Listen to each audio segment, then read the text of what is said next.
খাবারের ভেতর পেট খারাপ করার ওষুধ মিশিয়ে দিয়েছি। সর্বনাশ! কবুতর খাবারের ভেতর পেট খারাপ করার ওষুধ দিয়ে দিয়েছে। এটা খেলে তো সবার পেট খারাপ হয়ে যাবে। টুনি, অনেক খিদে পেয়েছে, সকাল থেকে কিছুই খাইনি, আমাকে তাড়াতাড়ি খেতে দাও। ওই যে এসে গেছে, এখন নবাব সাহেবের মতো তাকে খাবার দিতে হবে। জ্বালায় আর বাঁচি না। মনে হচ্ছে টুনি খুব রেগে আছে, কিন্তু কি এমন হলো যার কারণে সকাল সকাল টুনি এত রেগে আছে? সারাদিন শুধু কাজ আর কাজ, একটু বিশ্রাম নেওয়ারও সময় নেই। এদিকে টোনা, তুমি কোনো কাজ না করে সারাদিন শুধু বাড়িতে শুয়ে ঘুমিয়ে বিশ্রাম করো। কে কে বলেছে আমি সারাদিন শুধু বিশ্রাম করি? প্রত্যেক দিন যে খাবারগুলো খাও, এই খাবারগুলো এনে দেয় কে? হ্যাঁ, খাবারগুলো রান্না করে মুখের সামনে তুলে দেই তো, তারপর বাড়ির সমস্ত কাজ তো আমিই করি, তাই না? হ্যাঁ, তো আমরা দুইজন যদি এভাবেই কাজ না করি তাহলে সংসার চলবে কিভাবে? তুমি ঘরের কাজ করবে আর আমি বাইরের কাজ করব, তাতে তুমি এত রাগ করছো কেন? রাগ করব না, সারাদিন শুধু কাজ আর কাজ, একটু যে বিশ্রাম করব তারও কোনো সুযোগ নেই। এদিকে তুমি বাড়ি এসে আমাকে হুকুম করতেই থাক।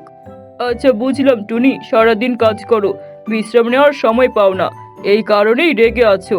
না বাবা থাক, টুনি এখন খুব রেগে আছে, টুনির কাছে আর খাবার চাওয়া যাবে না, আমি নিজেই খাবার বেড়ে খেয়ে নেই। টুনি খুব রেগে আছে, আমাকে কিছু একটা করে টুনির রাগ ভাঙাতে হবে, না হলে বাড়িতে তো খাবার জুটবে না। কিন্তু কি করা যায়, মাথায় তো কিছুই আসছে না, কি করলে টুনি সব থেকে বেশি খুশি হবে? টোনা টুনির রাগ ভাঙানোর জন্য চিন্তা করছিল। এমন সময় টোনার কাছে কবুতর এসে বলে, টোনা ভাই, কি এমন চিন্তা করছো? মনে হচ্ছে খুবই গুরুতর বিষয়। আর মুখটা বাংলার পাঁচের মতো করে রেখেছো কেন? কি আর বলবো কবুতর, টুনি সারাদিন বাড়িতে কাজ করে, এই কারণে টুনি খুব রেগে আছে। যেভাবেই হোক টুনির রাগ ভাঙাতে হবে, কিন্তু কিভাবে ভাঙাবো এইটাই বুঝতে পারছি না। টুনি সারাদিন বাড়িতে কাজ করে, এই জন্য টুনি রেগে আছে। আমি বলি কি, টোনা ভাই, তুমি টুনিকে কোনো একটা জায়গায় ঘুরতে নিয়ে যাও। বাইরে গেলে টুনির রাগ ভেঙে যাবে। বাহ কবুতর বাহ, কি সুন্দর বুদ্ধি দিয়েছো, কিন্তু আমরা দুইজন বাইরে ঘুরতে যাব, আর তোমরা সবাই যদি আমাদের সঙ্গে যেতে তাহলে আমরা সবাই অনেক মজা করতে পারতাম, সবার সঙ্গে মিশতে পারলে টুনির মনটাও ভালো হয়ে যেত।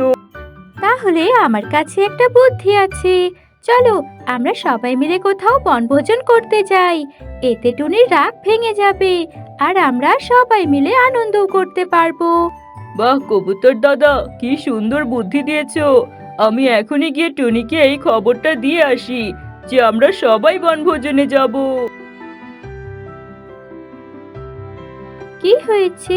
এত এত খুশিতে খুশিতে হাঁপাতে হাঁপাতে কোথা থেকে আসলে? আগেই বলে দিচ্ছি, আমি কিন্তু এখন কোনো কাজ করতে পারবো না।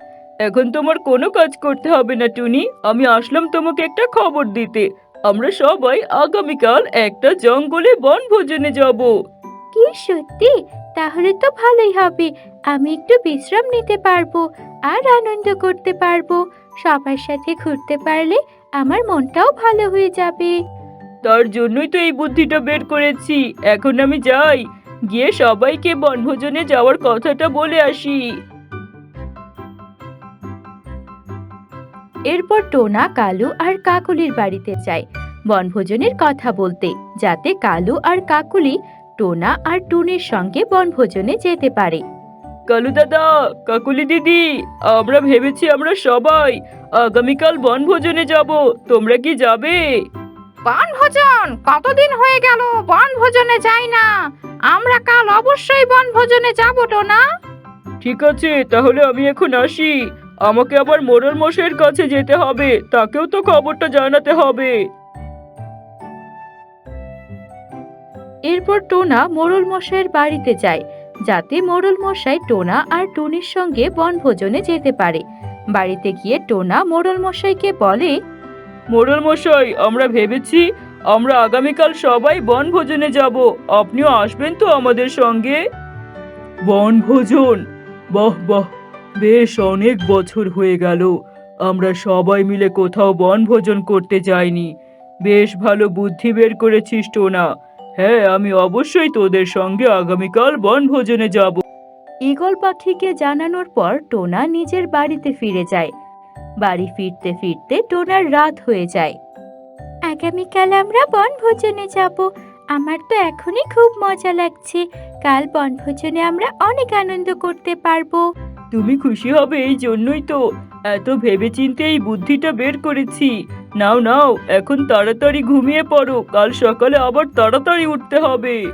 পরের দিন টোনা, টুনি, কালু, কাকলি, কবুতর আর ঈগল পাখি সবাই বনভোজনের জন্য একসাথে রওনা দিল। কিছুক্ষণ পর তারা সবাই বনভোজন করার জায়গায় পৌঁছে গেল। আমরা পৌঁছে গেছি। আমরা এখানে আগামী 2 দিন বনভোজন করব। আমরা সবাই আনন্দ সহকারে একসাথে এখানে বনভোজন করব। বাহ, জায়গাটা তো খুবই সুন্দর। আমাদের সবার কিন্তু মানতেই হবে টোনার মাথায় বুদ্ধি আছে। কি সুন্দর বনভোজন করার বুদ্ধিটা দিয়েছিল, আবার আমাদের থাকার জন্য 4টা ঘরের ব্যবস্থাও করেছে। এটা কি হলো? বনভোজন করার বুদ্ধিটা আমি টোনাকে দিয়েছিলাম। সবার কাছ থেকে প্রশংসা পাওয়ার কথা ছিল আমার, কিন্তু সব প্রশংসা টোনা পাচ্ছে। না না, এটা খুবই অন্যায়। টোনা, তুই আমার বুদ্ধি চুরি করে সবার কাছ থেকে খুব প্রশংসা নিচ্ছিস, তাই না? আমি যদি এই বনভোজন পণ্ড না করে দিয়েছি, তাহলে আমিও কবুতর না। সব পাখি টোনার প্রশংসা করতে থাকে। এই প্রশংসা শুনে কবুতর খুবই বিরক্ত হয় আর ভাবতে থাকে কিভাবে বনভোজনটা পণ্ড করে দেওয়া যায়। মাথায় কিছুই আসছে না, কিভাবে বনভোজনটা নষ্ট করব। হ্যাঁ, বুদ্ধি পেয়েছি। বনভোজনের খাবারে আমি পেট খারাপ করার ওষুধ মিশিয়ে দেব, যাতে করে সবার পেট খারাপ হয়ে যাবে আর এই বনভোজনটা পণ্ড হয়ে যায়। এরপর থেকে কবুতর খাবার রান্না করার সময় থেকে সেখানে ঘুরঘুর করতে থাকে। কবুতর দেখতে থাকে সব পাখি কখন একটু দূরে যাবে, যাতে কবুতর খাবারের ভেতর পেট খারাপ করার ওষুধ মেশাতে পারে। এই তো সবাই দূরে সরে গেছে। এবার আমি পেট খারাপের ওষুধটা খাবারের হাঁড়িতে মিশিয়ে দেই। আরে কবুতর, এতক্ষণ ধরে খাবারের আশেপাশে ঘুরঘুর করছে কেন? যাই তো গিয়ে দেখি। এরপর কালু গাছের পাশে লুকিয়ে কবুতরের উপর নজর রাখতে থাকে। এদিকে কবুতর রান্না করা খাবারের ভেতর পেট খারাপ করার ওষুধ মিশিয়ে দিয়েছে।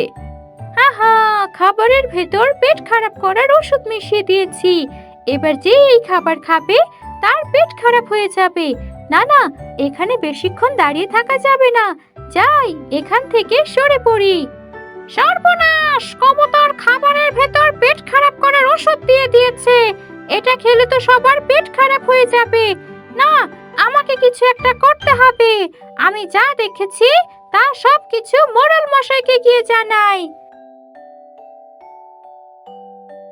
কালু ঈগল পাখির কাছে কবুতরের সব কুকীর্তি কথা জানিয়ে দেয়। এসব কথা শুনে ঈগল কালুকে বলে, আমাদের ভেতরে তুই সব থেকে দুষ্টু। আমি নিশ্চিত তুই এখানেও কোনো দুষ্টুমি করছিস। কবুতর ভালো, কবুতর এমন কাজ কখনোই করবে না। আমি এবার কোনো দুষ্টুমি করছি না। সত্যি কবুতর এই কাজ করেছে।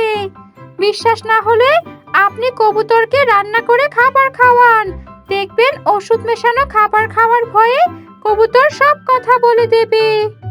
ঠিক আছে, তাহলে তুই কবুতর সহ টোনা, টুনি আর কাকুলিকেও এখানে ডেকে নিয়ে আয়, যাতে সবার সামনে সত্যি কি সেটা আমরা জানতে পারি। কবুতর, এ আমি কি শুনছি? তুই নাকি খাবারের ভেতর পেট খারাপ করার ওষুধ মিশিয়ে দিয়েছিস? এই সেরেছে। আমি যে খাবারের ভেতর পেট খারাপ করার ওষুধ মিশিয়ে দিয়েছি সেটা মোড়ল মশাই জানতে পারলো কিভাবে? না মোড়ল মশাই, আমি এমন কোনো কাজ করিনি। এই কালু আমার নামে মিথ্যা কথা বলছে।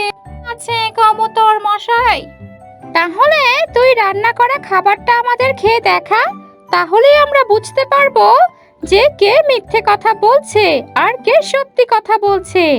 হ্যাঁ কবুতর, কালু ঠিক কথাই বলছে। তুই রান্না করা খাবারটা খেয়ে দেখা, যাতে আমরা বুঝতে পারি কে সত্যি বলছে আর কে মিথ্যে বলছে। এই রে, এবার কি করি? খাবারটা খেলে তো আমার পেট খারাপ হয়ে যাবে। এবার আমি কি করব? মানে মোড়ল মশাই, খাবারটা আমি খেতে পারবো না। আপনি যা খুশি তাই করুন, কিন্তু আমি খাবারটা খেতে পারবো না। খাবার খেতে পারবি না তার মানে কালু যা বলছে তাই ঠিক। তুই খাবারের ভেতর পেট খারাপ করার ওষুধ মিশিয়েছিস। বল, এক্ষুনি বল, কেন করেছিস এত বড় খারাপ কাজ? না বললে তোকে এমন শাস্তি দেব যে তোর সারা জীবন মনে থাকবে।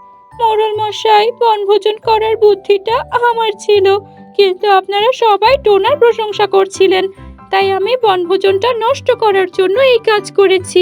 এইবারের মতো আমাকে ক্ষমা করে দিন। ছি ছি কবুতর, আমরা না জেনে টোনার প্রশংসা করেছি, এই জন্য তুই পুরো বনভোজনটাই নষ্ট করে দিতে চেয়েছিলি। এর জন্য তোকে শাস্তি পেতে হবে। তোমরা সবাই বলো কবুতরকে কি শাস্তি দেওয়া যায়। এরপর ঈগল পাখি সবার কাছে জানতে চায় কবুতরকে ক্ষমা করে দেওয়া যায় নাকি শাস্তি দিতে হবে। সবাই বলে কবুতরকে এবারের মতো ক্ষমা করে দিতে। ঠিক আছে, তোমরা সবাই যখন বলছো তাহলে এবারের মতো আমি কবুতরকে ক্ষমা করে দিচ্ছি। কবুতর, তুই এমন খারাপ কাজ আর কখনো করবি না। কালু, তুই আমাকে ক্ষমা করে দিস, কারণ আমি প্রথমে তোর কথা বিশ্বাস করিনি। সবাই শোনো, আমরা আবারও নতুন করে খাবার রান্না করব, কারণ ওই খাবার আর খাওয়া যাবে না। তোমরা সবাই বনভোজনের আনন্দ নাও। তাহলে দেখলে তো বন্ধুরা, খারাপ কাজ করা আমাদের একদমই উচিত না। আর কেউ যদি খারাপ কাজ করে থাকে তাহলে তাকে ক্ষমা করে দেওয়া উচিত।